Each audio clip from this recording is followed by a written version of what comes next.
बहुत सुंदर तालाब था। तालाब में विभिन्न प्रकार के जल जीव रहते थे। उसी तालाब में 3 जलपरियां भी रहती थीं। तीनों जलपरियां आपस में बहुत प्यार से रहती थीं। तीनों अपना समय अधिकतर एक साथ बिताती थीं। उन तीनों में जो सबसे समझदार जलपरी थी, उसका नाम था मोना। वह बहुत बुद्धिमान थी और हमेशा सोच समझ के ही काम को करती थी।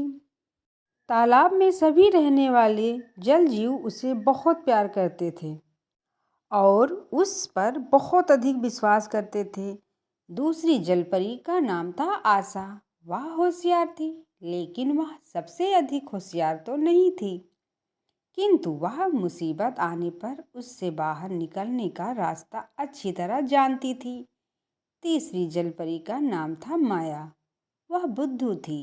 वैसे तो वह सबके बारे में अच्छा ही सोचती थी, पर वह हर बार कोई न कोई ऐसा काम कर देती थी कि वह मुसीबत में पड़ जाती थी।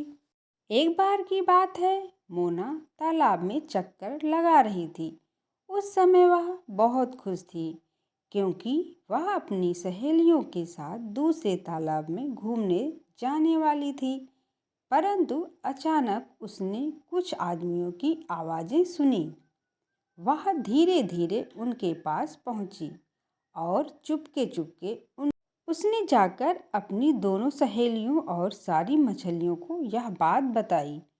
उसने सभी को यह सलाह दी कि उन्हें जल्द इस तालाब से निकलकर किसी सुरक्षित स्थान पर चले जाना चाहिए। उसने अपनी सहेलियों आशा और माया को भी अपने साथ चलने के लिए कहा, लेकिन माया ने कहा, मैं इस तालाब को छोड़कर कहीं नहीं। अगले दिन सचमुच ही मछुआरे आ गए। बेचारी मछलियाँ और जलपरियाँ आशा व माया एक दूसरे का मुंह देखने लगी, पर अब वह कुछ नहीं कर सकती थी। अब उसके सामने जाल में फंसने के अलावा कोई और रास्ता नहीं था।